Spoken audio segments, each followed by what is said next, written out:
Le quiero dar las gracias, señor presidente, por aceptar esta entrevista. Es la primera entrevista que da el señor presidente Gustavo Petro al Sistema Nacional de Medios Públicos. Pero en esta oportunidad le solicité, le insistí por un tema que le atañe a todos los colombianos, especialmente a los periodistas y las periodistas. El tema de la censura. Como periodista fui censurado, fui exiliado, como nunca antes en un gobierno, el gobierno de Álvaro Uribe Vélez, a través del DAS. Y usted, señor presidente, mi lectura es que usted fue censurado en un derecho que tiene de alocución para dirigirse a los colombianos, para hablarle de los problemas sociales, políticos, culturales que atañen a cada uno de ustedes. Presidente, ¿se siente censurado? Indudablemente, y estoy aquí en calidad de censurado, porque no puedo hablar en una locución, que es una palabra legal, tiene unos principios, unas normas, y que permite no solamente hablar por este canal, sino por todos los canales públicos, canal privado que, entre otras cosas, usa el espectro electromagnético, que es por donde van las señales a todos los hogares de Colombia, que la Constitución dice es inenajenable, es público repúblico. A veces creemos, por la usanza, a veces la falta de información misma, que ese es un mundo completamente privado. Entonces, como si uno se metiera a la casa de una persona extraña. No. Si hay algo que es de la nación, es el espectro electromagnético. Lo que son los canales privados son concesionarios, son contratistas del Estado, precisamente para usar ese espectro bajo unas normas de unos contratos que yo no he tocado, pero que en sus cláusulas determinan que cuando el poder público quiera usar ese espectro que es de su propiedad, que es de la nación, que es del pueblo colombiano, lo puede hacer. Digamos, el margen. Ahora, lo que se me ha impedido es usar el espectro público de Colombia al jefe del Estado y, por tanto, poder hacer una locución en todos los canales de televisión para unos asuntos determinados. Así que la respuesta a su pregunta es claro, me siento censurado. Ya antes, pues también pues me persiguieron, exacto, eso, etcétera, pero ahora soy el jefe del Estado. Antes de entrar en el detalle, que es un poco lo que había que explicarle al pueblo colombiano, yo cuando escuché la noticia, presidente, viendo la trayectoria, bueno, y lo conozco hace años, perseguido, su familia exiliada, amenazado, y llega a la máxima investidura del Estado, ser jefe del Estado, contra viento y marea, por el favor del pueblo, y ahora como presidente lo censuran. ¿Se imaginó usted eso? No, pues tampoco me imaginé que iba a ser presidente, la verdad se ha dicho. Entonces, ahora en estos sitios, no es ¿cuál es la diferencia entre que a una persona ciudadana la censuren, que no se puede, la censuren, y al jefe del Estado lo censuren? No es simplemente una persona y otra persona.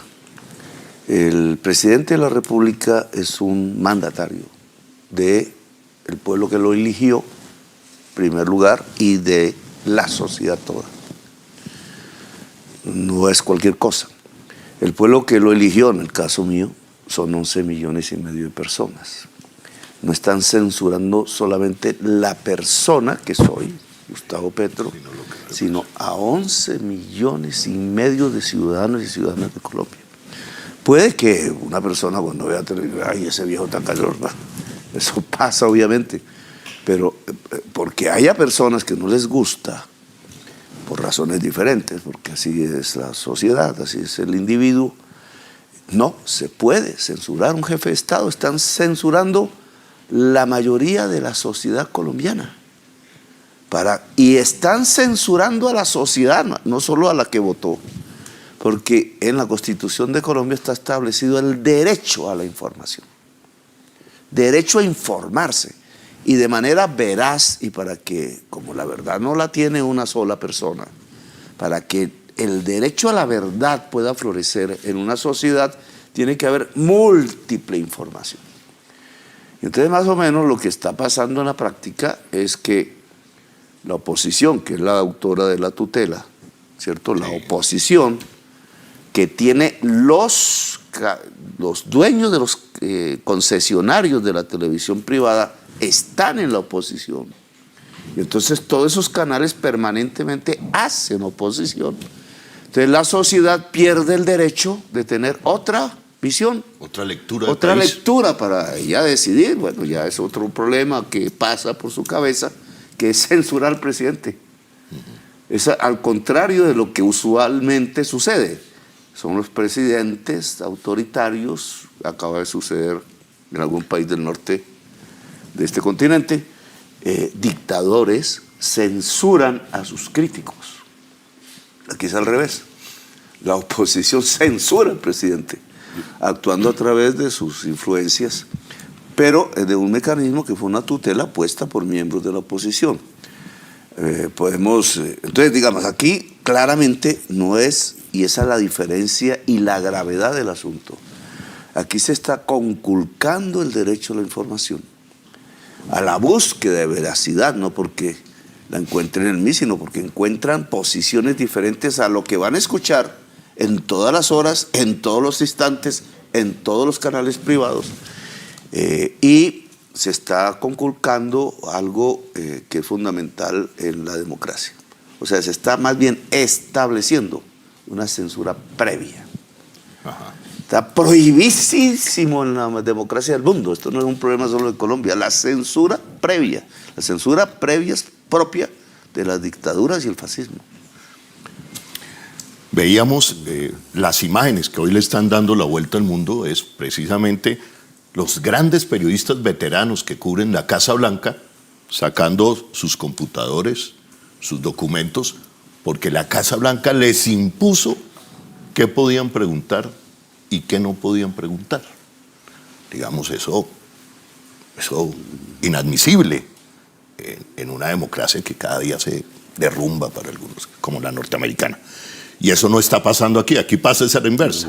Aquí están censurando, lo dice el presidente de la República, y es un poco también lo que pasa con RTBC. Entonces, RTBC no tiene derecho a presentar otra lectura de país. No tenemos derecho, no tiene el presidente derecho a leer el país de manera diferente a los grandes medios. Y ese es el punto. Entonces aparece la tutela al Consejo de Estado. El Consejo de Estado se pronuncia y dice, y le impone unos límites al presidente. Ellos dicen, por emergencia. Urgencia. Por urgencia, perdón. Sí. Por urgencia. ¿Pero qué es urgencia? Pues entramos a las normas. A las normas. Aquí ya existía, y yo me he guiado por ello, una sentencia de la Corte Constitucional. Cuando hablamos de la Corte Constitucional y no del Consejo de Estado, más o menos es la diferencia entre leyes, que estudia el Consejo de Estado, la legalidad, y la Constitución, que es superior a las leyes. Ojo por eso. La Constitución está las leyes se derivan de la Constitución, no al revés. Y la constitucionalidad, pues la determina la Corte Constitucional, otra corte, que también atiende tutelas. El Consejo de Estado atendió una tutela de la oposición. La Corte, no por mí, hacía mucho tiempo, ha establecido unos criterios, incluso porque es hace mucho, creo que el 2001, que perfectamente aquí quisiera leerles, que tiene que ver con precisamente lo que se llama urgencia. Urgencia. Es la sentencia C-1172 del 2001. Que es, digamos, hay una diferencia cuando es tutela, cuando es sentencia constitucional, que tienen una mayor jerarquía. Estos son temas un poco complejos, porque es para toda la sociedad. En las tutelas a veces es que una persona rompió el derecho de otra y entonces es para esa otra persona. Aquí es para toda la sociedad y se refiere a las alocuciones.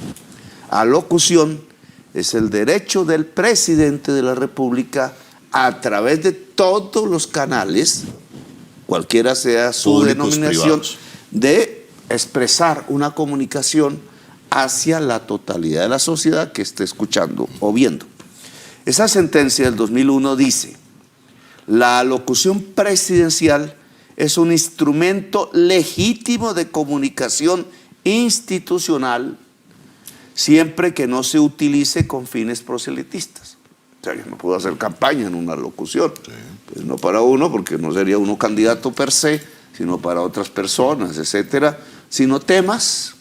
Y aquí viene lo ¿qué temas? Exacto. Entonces, lo que dice el Consejo de Estado es urgentes. Urgentes. Ajá. Y aquí también lo dice. Además, aclaró que no se requiere un desastre natural para que haya urgencia. Ojo, la Corte Constitucional, que era más o menos como creí que interpretaban algunas personas. No, pues hay que esperar a Armero para que el presidente hable. No, aclaró que no se requiere un desastre natural para que haya urgencia. 2 puntos. Basta con que el mensaje tenga relevancia inmediata para la vida nacional o el interés público. Relevancia inmediata. Ese es el punto. De interés público. Entonces, esa es la urgencia. ¿Qué alocución mía no ha tocado un tema de interés inmediato, de relevancia inmediata y de interés público? Y aquí, presidente, es donde viene, digamos, el motivo de esta entrevista, porque cuando de la oficina de prensa de Palacio y se nos informa a los periodistas el motivo de la alocución del día de ayer, es lo que a mí me llama poderosamente la atención, porque dicen que no es urgente. Colombianos y colombianas, el tema era ni más ni menos el tema del narcotráfico y reducción de homicidios en todo el país. ¿Quién nos dice a nosotros que eso no es urgente? Pues ahí viene lo más, digamos, preocupante de la situación. Porque ¿quién determina esa relevancia inmediata? El presidente. Porque por eso acude a la locución. Ha determinado en su pensar, seguramente ha hablado con sus asesores, etcétera, este tema hay que hablar con la gente porque es urgente. El tema era la desertificación que hace los Estados Unidos de Colombia sobre la base de unos estudios de cultivos de hoja de coca, narcotráfico, que hace las Naciones Unidas, que encontramos estaban mal hechos. Y que las Naciones Unidas reconoció que había que rehacerlos porque sus metodologías efectivamente no eran científicas, para poner un término. No voy a hacer aquí la locución, porque entonces... ¿Qué va a hacer al final del día? Pues yo quiero hacerla y ya pues explicar esta cosa, pero quería mostrar el mensaje. Entonces, el tema narcotráfico y desertificación de Colombia no es un tema de relevancia inmediata, porque no solamente tiene la consecuencia de la desertificación, con sus consecuencias políticas y diplomáticas, sino que tiene la consecuencia de lo que está pasando en el Mar Caribe, ¿cierto? Porque estamos hablando de lo mismo. Eso no tiene urgencia, no es relevante y no es de relevancia inmediata. Si es que los misiles están cayendo, y lo voy a chiviar un poco, probablemente sobre lanchas colombianas y de pescadores. Dejémoslo ahí porque no es el tema. Estamos por confirmar esa... Sí, ya eso lo veremos. Ya sabemos que en Trinidad también sobre pescadores. Bueno, pero eso es relevancia inmediata y es de interés público. Me remonto a la locución que hice sobre los temas de la salud. El robo por billones de la salud no es de relevancia inmediata y no es de interés público. Volvamos a este tema. La violencia en Colombia, estudiada a través de la tasa de homicidios, de lo que pasa en las regiones, no es de relevancia inmediata. Podemos postergar eso hacia el futuro para decir que es de relevancia posterior. La violencia es de relevancia posterior o es inmediata y no es de interés público. ¿Quién determina eso? Presidente. ¿Por qué la CRC?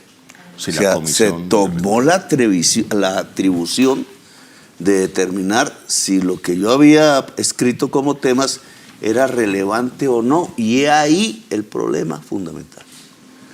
Porque cuando la CRC, que eso no lo nombra el presidente, el delegado, yo tengo derecho a un delegado, lo sabotearon. 3 años. Durante todo el periodo presidencial yo nunca he podido tener un delegado en la CRC. Y es un tema, pues es otro, pero también muestra la actitud. Un club cerrado que no nombra el gobierno, determinando una censura sobre el presidente. Censura previa, ¿cierto? Porque se atribuyó el derecho de ser ella la que examina el contenido de los temas. Cuando uno va a ver este tema de censura previa, pues aquí también la Corte Constitucional lo expresó. La censura previa está prohibida en todo el mundo y en la Convención Americana de Derechos Humanos la censura previa está prohibida en la Constitución colombiana. La censura previa no puede ser tomada por ningún organismo administrativo contra las funciones del Ejecutivo, porque entonces le quita las funciones al Ejecutivo. Eso se llama golpe de Estado. Ni más ni menos. Eso se llama golpe de Estado. Es decir, esto estaría enmarcado porque aquí surgen varias preguntas. ¿Quién está detrás de esto? ¿Cuáles son los poderes que están detrás de esto? Pero es que además, presidente, leyendo, también le imponen tiempos. Se tiene que expresar en determinado tiempo. Y uno también dice, pero entonces, le quieren imponer los temas que ellos consideren que son urgentes. Sí. Y entonces el presidente. Miembros que son, además de otro, ellos llegaron allí con otro tipo de... ellos no son elegidos popularmente, ni de este gobierno. Son una heredad del pasado. Y entonces quieren asumir la censura sobre un presidente que una sensibilidad de la sociedad actual eligió 11,5 millones. Mira, quiero leer la sentencia T-391 del 2007. Estamos hablando de sentencias en las que yo no tuve ninguna incidencia siquiera. Es categórica al señalar que en Colombia, ojo, abre comillas, rige una prohibición absoluta de censura previa. Prohibición absoluta. Ninguna autoridad legislativa, administrativa o judicial, que espero que el Consejo de Estado no caiga en esa actitud, pero ni legislativa, ni administrativa o judicial, puede someter los contenidos a examen, autorización o visto bueno antes de su emisión. Acaba de pasar. A los periodistas nos juzgan por lo que decimos, no por lo que vamos a decir. Claro. Ya después viene viene el debate. Ya viene el debate y eso es lo importante, además que exista el debate. Pero esto que prohíbe aquí, prohibición absoluta, es lo que acaba de hacer la CRC. Esto porque examinó los temas y dijo no, me prohibió mi alocución, que es un derecho del presidente constitucional. Y no tenía, porque lo que estableció fue una censura previa. Esto tiene obviamente consecuencias. Para allá voy, ¿se van a tomar las medidas? Bueno, entonces yo quería un poco, mañana vamos a volver en base a todos estos argumentos, porque hay otro problema. El fallo no existe. No está en firme.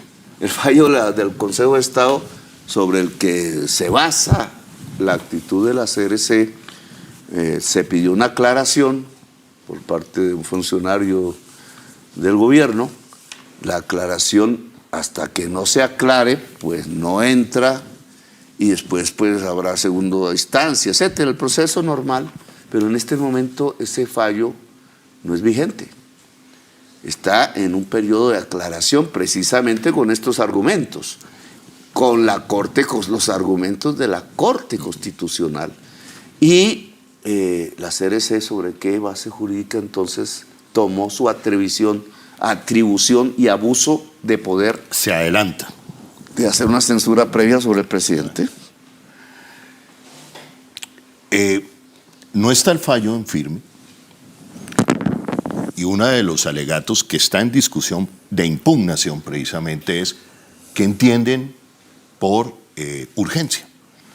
Sin embargo, como entiendo yo, la CRC se adelanta cuando el término urgencia está en discusión hoy, se adelanta a decirle al presidente de la República, no señor, eso no es urgencia. No es urgente el narcotráfico, no es urgente la violencia. Mañana les damos otra oportunidad, porque puede ser un asunto de ignorancia. Bueno, no se apresuraron, el sectarismo político, los odios a veces, no se leyeron esto, nadie les enseñó, los abogados son malos, bueno, tantas cosas que pueden aparecer. Y yo siempre me gusta, antes de la acción, digamos, última, definitiva, que se entienda qué está pasando. No es la censura previa, absolutamente prohibida, se la tomó como atributo la CRC, prohibiéndole al presidente la alocución, y con esa prohibición censuró al presidente y a media Colombia y el derecho a la información de toda Colombia. Puede rehacer eso mañana. Quiero decir los temas. Mañana es viernes, bueno, ya es diferente, pero le damos esa oportunidad a la CRC, si no, aquí ya toca actuar de otra manera. Actuar de otra manera con denuncias, recurriendo a la ley. Obviamente. Porque también... al derecho penal. Al derecho penal. Porque también se malinterpretó, yo quiero darles el beneficio de la duda a los que malinterpretaron, que en algún momento usted quiso decir, si a mí me censuran, se censura la prensa. Eso no fue lo que quiso decir usted en un trino. Nunca censuró la prensa. Lo que quiso decir es que si censuran al presidente de la República, imaginemos lo que le espera a la prensa. A todos. A todos. Claro. Y es que hubo un intento, además, previo, que Julio Sánchez me echó la culpa a mí. Ni siquiera ha podido nombrar a mi delegado. Ese es toda la culpa de Petro, ¿no? Es como el recorrido. Pero al país le está yendo bien. Pero hubo un intento de censura previa sobre la prensa. Hay algo ahí que no está funcionando. Ya no había tutelas ni nada. Que hay algo ahí que no está funcionando bien. Para allá voy. Entre las personas que integran esa comisión. Para allá voy, pero yo creo, presidente, antes de llegar a ese punto, porque también le compete a RTBC está ahí para ser censurado también. De muchas formas se censura en Colombia. Pero también creo que es importante que le explique al país, señor presidente, que usted no tiene nada que ver con la CRC. No, nada. Porque han tratado de decir, y hay una serie de malabares para tratar de decir que la CRC depende del gobierno y que detrás del intento de la censura a la prensa está el gobierno. Me entrevistaron y la CRC no tiene nada que ver con el gobierno. Todas las personas que están ahí desde antes de que yo fuera presidente. No sé bien cómo es que llegan ahí, por qué medios, pero desde antes nada tienen que ver con nosotros. El que sí podría tener que ver, que era mi delegado, no lo han dejado ni siquiera acercarse a tomar, certificar, y sí tiene derecho, porque hay unas habilidades, inhabilidades, etcétera, las tiene todas. Es un antiguo trabajador de Telecom que después de que lo sacan con fusil de su empresa, del gobierno de Uribe, y cierran Telecom, que yo pienso revivirla, como en Revisión. Entonces él hace sus estudios, hace todo el proceso, el externado en otros lugares, y cumple todas las normas para ser delegado en esa CRC, y no lo dejan. No lo dejan porque fue trabajador. Como a mí me tratan de imponer censura previa porque defiendo a los trabajadores. Tengo otra opción, diferente a lo que ellos tienen en la cabeza como ideología. Pero aquí las ideologías no tienen nada que ver, son las normas. La CRC hizo una censura previa. Prohibición absoluta. Cayó en una prohibición absoluta. Y censuró al jefe de Estado de mandato popular. Por ende a millones de colombianos. Por tanto, millones de colombianos. Presidente, creo que queda claro que el gobierno no tiene nada que ver con los delegados y algunos dicen que hay unos vasos comunicantes, pero es una contradicción profunda. A ver, la CRC, que para algunos la manda el gobierno, censura al presidente. El gobierno se autocensura. Entonces, pues eso creo que eso es como cuando nos autotorturamos. Autosuicidio. No, pues ahí sí el autosuicidio, ahí sí se equivocó usted. Pero autotortura. Yo me acuerdo cuando apareció el concepto. Un presidente, ¿no? Un presidente pasado.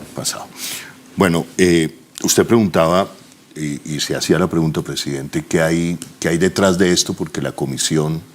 Hay una, digamos, la encuesta esa que ha circulado, yo no puedo hablar de temas electorales, aparte, pero sí, que no es electoral, muestra que, porque yo me estaba comunicando por redes, ha sido como desde hace varios años mi mecanismo de defensa en el debate público, porque yo sé que en los llamados canales privados, que son concesionarios del Estado, contratistas del Estado, para ponerlo más en términos, tiene término fijo esos contratos, etcétera, pagan una plata por ello, tienen unos derechos, tienen unas obligaciones, pero ahí los dueños de eso son los más ricos de Colombia. Los señores que pues han vivido y se han enriquecido es gracias a todo lo que ha pasado antes de mi gobierno. No comulgan con mi gobierno, están en su derecho, pero entonces yo también lo sé. Ellos no son los que precisamente me van a apoyar, van a decir que lo que digo, lo van a analizarlo bien. Cada vez es más grosero. Si una palabra se pudiera usar para describir lo que ha pasado, se llama grosería con el presidente. Porque creen que como no soy de la oligarquía, entonces hay que ser grosero, considerarlo no presidente, como si 11,5 millones se pudieran desaparecer. Es de ese mundo donde el desaparecimiento se hace normal, ¿cierto? Es ese mundo donde solo pensar de una manera y no permitir silenciar las otras formas de pensar de cualquier manera, que incluye las más extremas, se hace normal.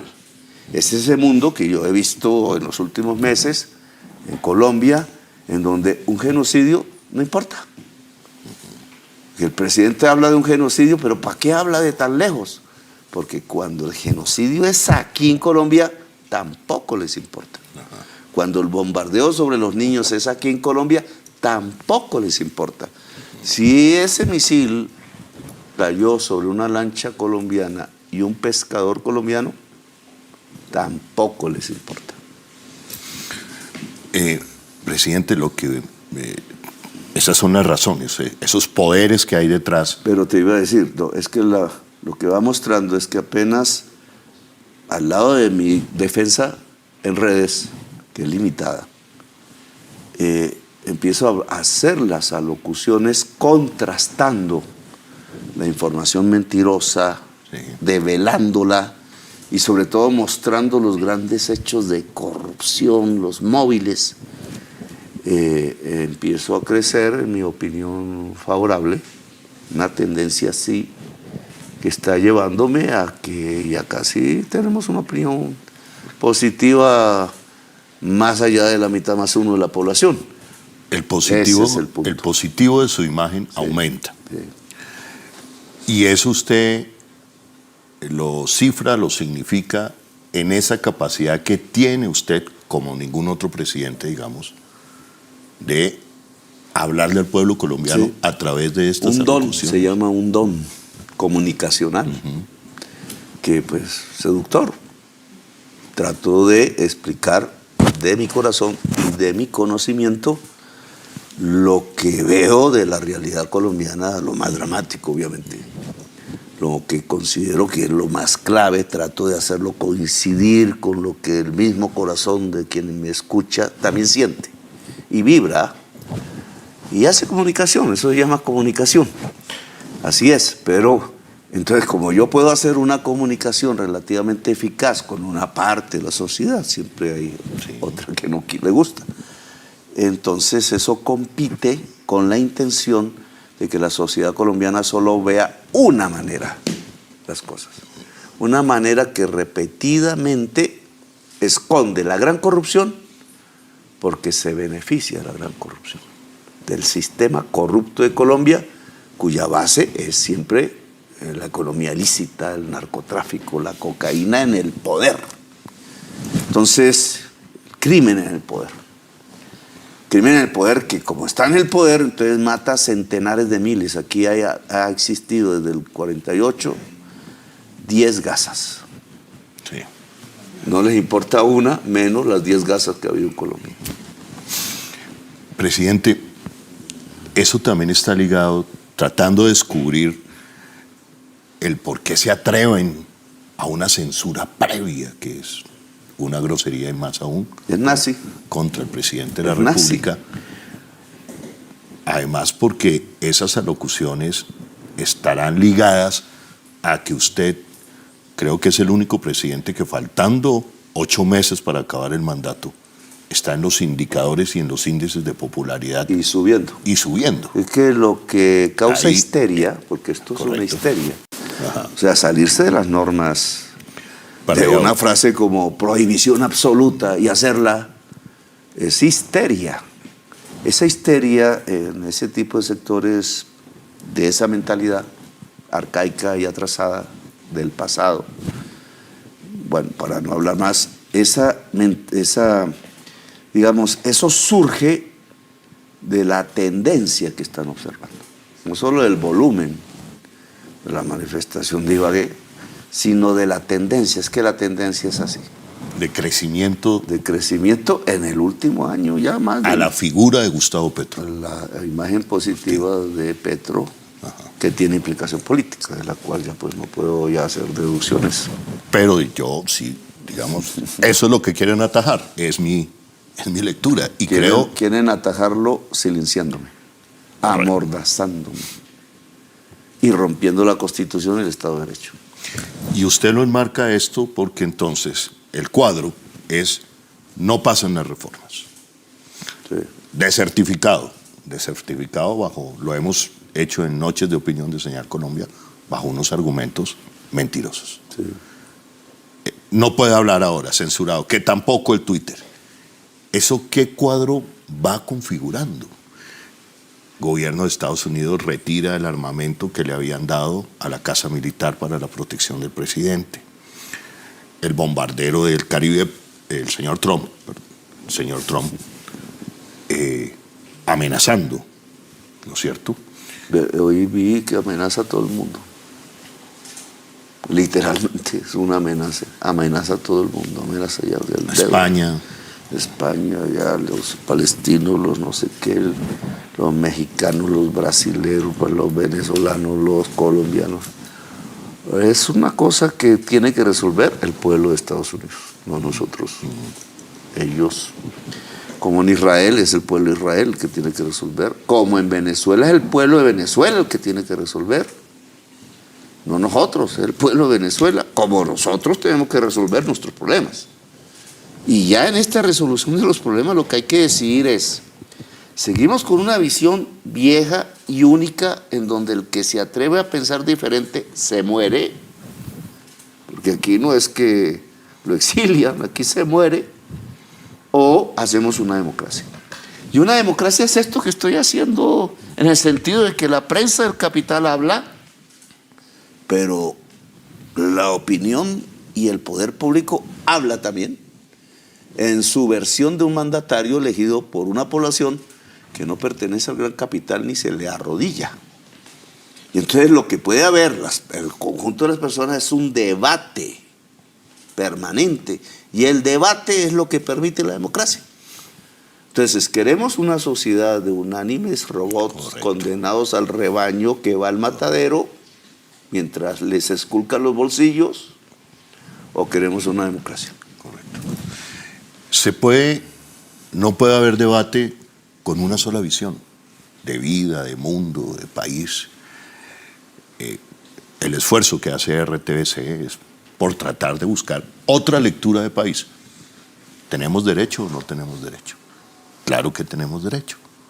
Por eso hay periodistas indígenas, como nunca antes. Por eso la visión de los territorios, en fin. Y eso es lo que molesta en un país que siempre ha sido visto en blanco y negro. Presidente, yo algunas veces lo veo a usted en esta esquizofrenia mundial.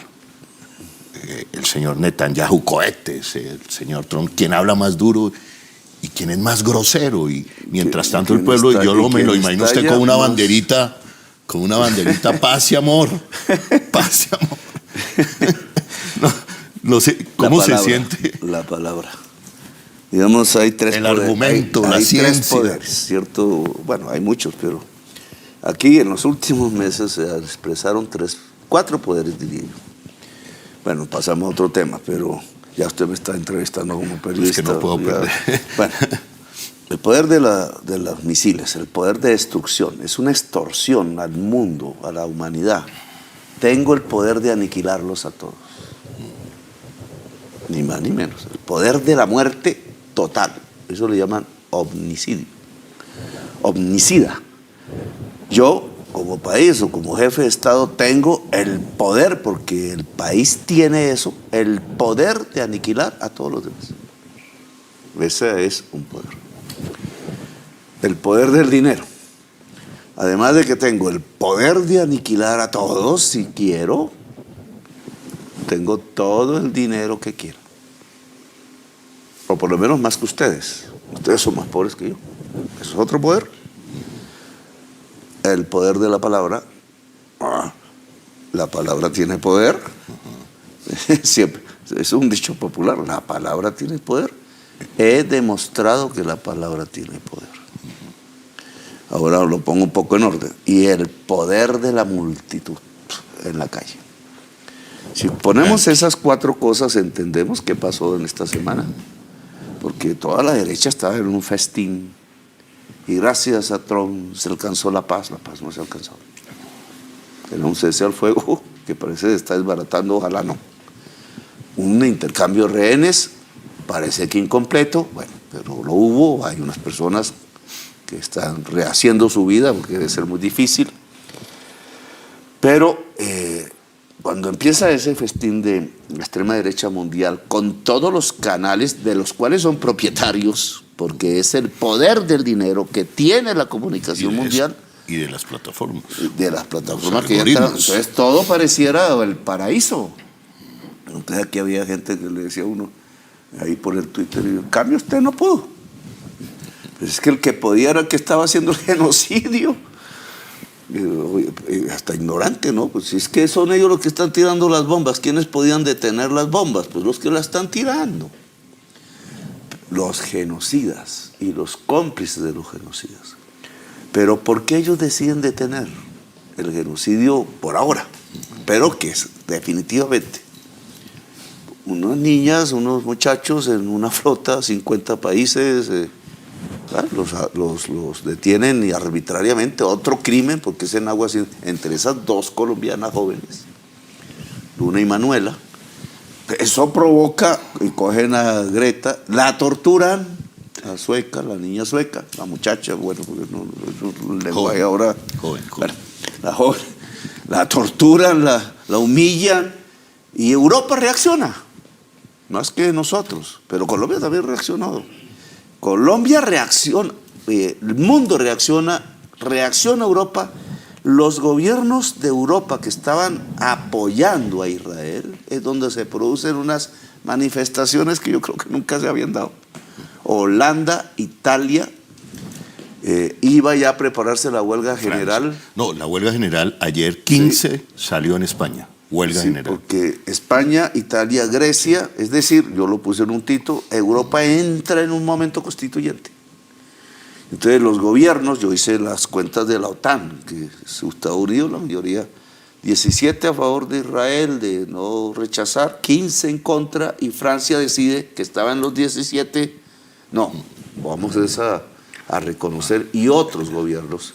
Entonces la mayoría entre la OTAN se volvió pro-Palestina. Y Trump no es un tonto.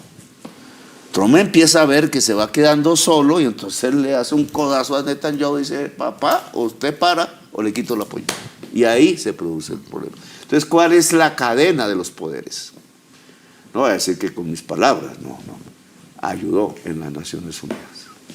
¿Cierto?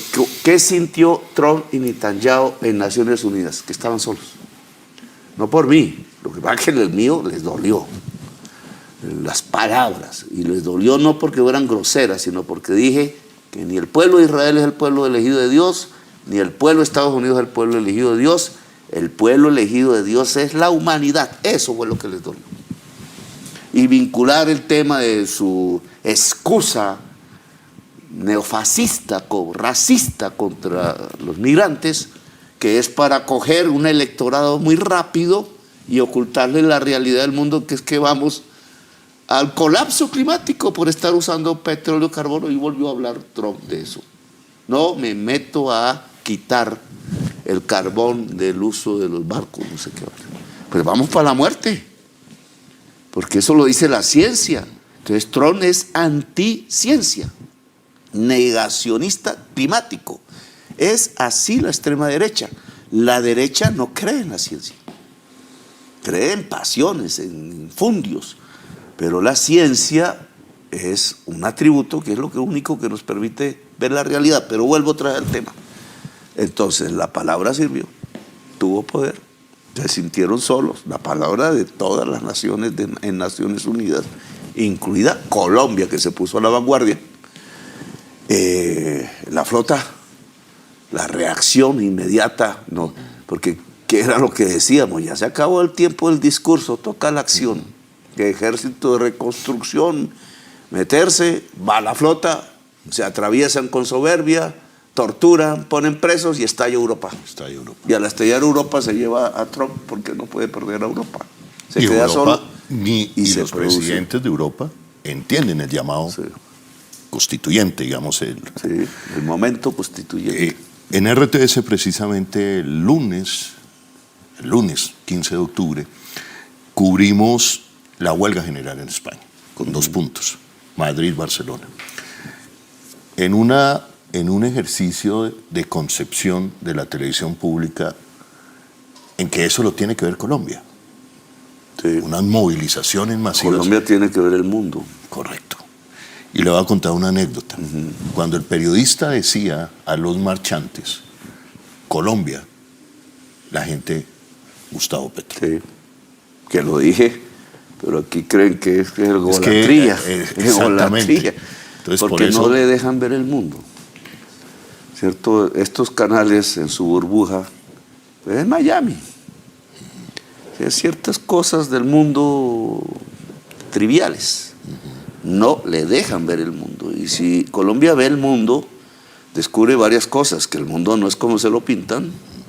Que el mundo es más ancho, más complejo. Correcto. Yo diría vital, y que Colombia es el corazón del mundo. Que usted ha llevado a centrar en el discurso que Colombia es el corazón del mundo. Mire, presidente, cambiando, son muchos temas, ya vamos terminando. Sí, porque dijimos que el tema era solamente el tema de la censura, pero es la primera vez que le da una entrevista al sistema de medios públicos. Se la da a nosotros que nos acusan canal de la propaganda. Tendrán que demostrarlo. Por ahora somos el mejor canal, el mejor noticiero de televisión para los colombianos, según el premio India Catalina, presidente. Pero mire, Venezuela, a mí me mortifica, digamos, como a muchos colombianos. Y el otro día despedí un programa con la siguiente pregunta. ¿Qué hace Colombia? ¿Qué hacemos los colombianos como latinoamericanos en el momento en que a Venezuela pueda haber una locura contra Venezuela? Bombardeo en la frontera, donde caigan colombianos. Catatumbo y caen unos y caen otros.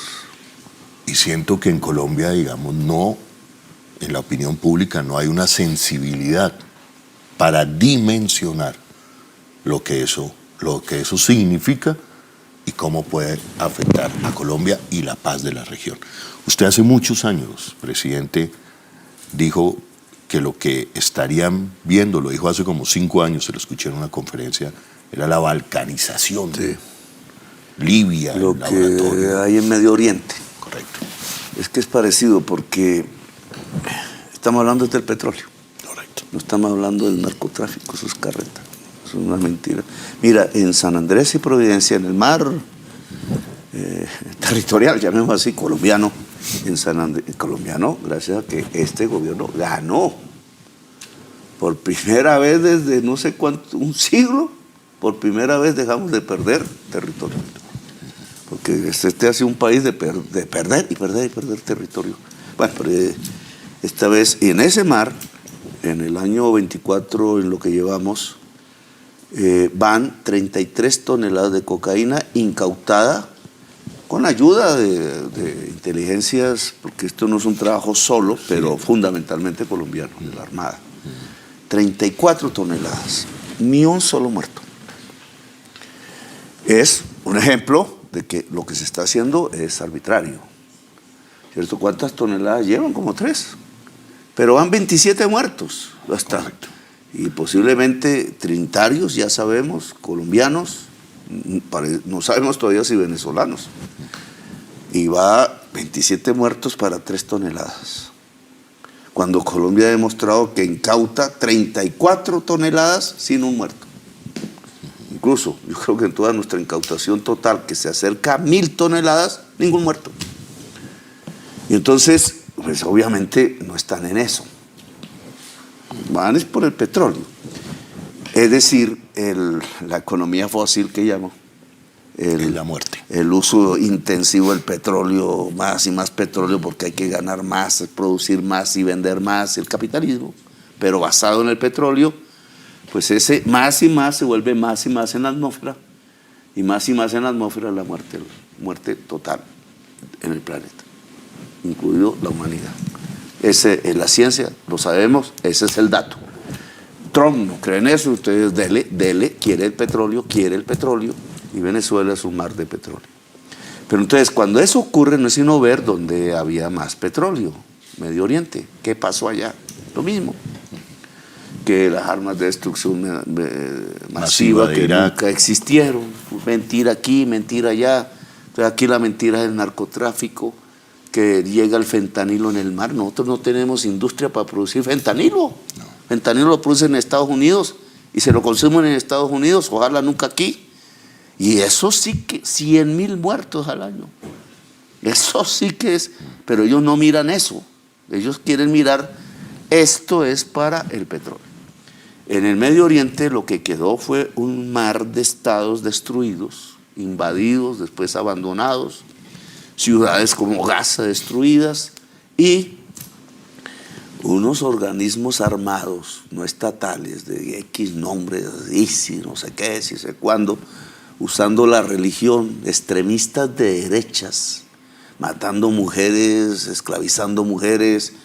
Le llama un filósofo francés, le llama asesinos de masa. Nombre un poco ahí. Asesinos de población. La población sale, se exilia, se acabó el Estado, se acabó la nación. Y son como unas federaciones en conflicto entre sí, donde impera el terror, la suerte del más fuerte, y el motivo no es sino sacar petróleo de un pozo y vendérselo a los turcos, a los europeos más barato, una piratería del petróleo. Eso aquí en esta región, donde ya existe eso, por la cocaína, por los minerales ilícitos, donde haya un estado debilitado que es el venezolano, ya debilitado por el bloqueo, por todas estas circunstancias, donde se produzca una cosa parecida al Medio Oriente, destruyen el Estado. Bueno, entonces, pues eso aparece lo mismo que el Medio Oriente. O sea, todos estos grupos empiezan a apropiarse del petróleo. Ejércitos privados. Ejércitos privados apropian en la misma descomposición de Venezuela, ¿qué le pasa? Hay 300 soldados, 300 que fueron soldados colombianos muertos en Ucrania y en Sudán. 300. Amigos de la muerte. y jóvenes, porque todo el que hace eso es relativamente joven. Entonces, digamos, nos volvemos amigos de la muerte cuando hacemos el centro vital, el centro de la vida. Venezuela, Colombia, Ecuador, Brasil, todo esto es una explosión y una exuberancia de la vida. Ese no es nuestro camino. Que problemas políticos habrá, pues siempre, porque las sociedades son conflictivas. Pero si nosotros dejamos que hay una invasión, pues los gringos después se van, se llevan el petróleo. Lo que queda es un resentimiento, un odio, unas luchas ¿cómo pasa a Colombia? Sí. ¿Cómo nos va a tocar eso a Colombia? Pues es que es el mismo pueblo, hermano. Porque hay 4 millones de colombianos allá. Sí. Hay familias colombo-venezolanas así, son como 14 millones en la frontera, del lado colombiano y del lado venezolano. 14 millones. No están en Bogotá, están allá en la frontera, Cúcuta, Guajira. Entonces tienes 4 allá, 14 en la frontera, 1,5 millones. Aquí pues es media sociedad que queda afectada de una u otra manera. Entonces, esto no es, entonces creen que es un jueguito, ¿no? Que es que va a llegar una operación, se lleva a Maduro y se acabó como si nada hubiera pasado. No, eso queda una herida social. Los primeros en morir no es Maduro. Es el pueblo, los jóvenes de allá, y entre los jóvenes de allá, los colombianos. Y eso se extiende para acá. O no nos llegaron millones cuando Duque dicen que es mentira, que es por el bloqueo. Claro que es por el bloqueo, se quedaron sin comida. Un pueblo sin comida, ¿para dónde coge? Pues para donde haya comida. Si un pueblo se queda sin agua, ¿para dónde coge? Pues para donde haya agua. Y eso fue lo que pasó. Y entonces se fueron para Estados Unidos, un boomerang. Y allá entonces no quieren a los venezolanos, entonces los querían era protestando contra Maduro, pero apenas esos se fueron a Estados Unidos, entonces los echaron. Como perros además, porque los trataron mal, que eran los niños, los que... Es una barbaridad. Pero ahora no solamente los tratan mal, acuérdense que yo tuve unos aviones con colombianos encadenados, y los devolví, no los detuve, sino aquí no entra ningún colombiano encadenado, nosotros no somos esclavos. Colombia se hizo luchando contra la esclavitud. Y nuestra bandera, la mitad, es la bandera de Haití, que es la revolución antiesclavista más grande del mundo. Entonces, ahora viene para acá. No solamente nos sacan de allá a la fuerza los migrantes como perros, sino que ahora vienen acá a tirar misiles. Y de los 27, que es ya sabemos que pescadores. Correcto. Pescadores. Y colombianos, al parecer, ya veremos. Que es lo que estamos tratando de confirmar en nuestra guerra, en esta guerra interna terrible y bárbara que hemos vivido en Colombia. 3 millones de colombianos se fueron a vivir a Venezuela. Sí. 3 millones. Bueno, ya para terminar, sí. ya para terminar, presidente, pero el colombiano, que somos hermanos con Venezuela. Somos el mismo pueblo, la misma historia. Cayó una bomba en la frontera, Colombia. Es como, ¿yo qué siento si cae una bomba en cualquier lugar de América Latina? Es contra nosotros. Quizás no exista esa conciencia latinoamericana tan fuerte en unos como en otros. A veces unos quisieran es que la bandera de Estados Unidos fuera nuestra bandera. Nosotros tenemos otra historia y otra manera de ser. Podemos ser amigos, claro, eso no es la diferencia entre los pueblos. Nos podemos entender en un mismo continente. Nosotros somos más antiguos que ellos, más americanos. Pero bueno, ese no es el tema. El tema es que si cae un misil en territorio, mata a una gente, siempre va a matar jóvenes, siempre va a matar seres humanos. Son nuestro pueblo. Son nuestro pueblo. Y ya parece que caen eso en Colombia también. Entonces, eso es una herida América Latina. La herida de Panamá no se nos borra. La herida de Panamá, nos quitaron a Panamá. Bueno, allá los panameños piensan de otra manera, hay tendencias. Yo estuve en un sitio que se llama Bocas del Toro, hermosísimo, donde hay una fosa con colombianos enterrados liberales que querían hacer una revolución liberal en América. Y entonces están los mexicanos. El mexicano era el que guiaba, los cubanos, los que estaban bajo el poder de España en ese momento, etc. Una juntura de latinoamericanos ¿por qué ahora nos sentimos tan desunidos? Una de las cosas que me da más tristeza es ver a los presidentes en silencio, haciendo cálculo económico. Chimbos. Porque mire el Medio Oriente. Cálculo económico hecho antes y ahora lo que hay son las ruinas de Gaza. ¿Cuánto vale reconstruir Gaza? Bueno, presidente, sé que está agotado una jornada de trabajo hoy. El acuerdo fue que preguntaba solamente por el tema de la censura, pero yo también tengo que ser sincero con ustedes. Creo que siempre con el presidente Gustavo Petro lo que hago es charlar y tener una buena charla. Ya otros se convertirán en jueces. ¿Sí? Me interesa charlar y tener una charla de coyuntura de este momento. Siempre termino las entrevistas con una sola pregunta, presidente. Otra. Otra. La última. Hoy para usted, ¿qué es la esperanza, presidente? Es lo que nos hace mover. La esperanza es lo que permite los cambios, las revoluciones, la vida. Siempre hay que tener esperanza y ensoñación. Dice el coreano, que siempre se me olvida el nombre, alemán, Chu Chung Han, ¿no? Dice, en la ensoñación nacen las revoluciones. Y se sigue en pie de revolución. Yo lo dije en un trino y entonces dijeron, ¿quién sabe qué se habrá fumado? Yo no fumo. Llegó la hora de las revoluciones, los momentos constituyentes. Mira, Ecuador, Perú, mire lo que acaba de pasar en Europa, va a estar en Estados Unidos.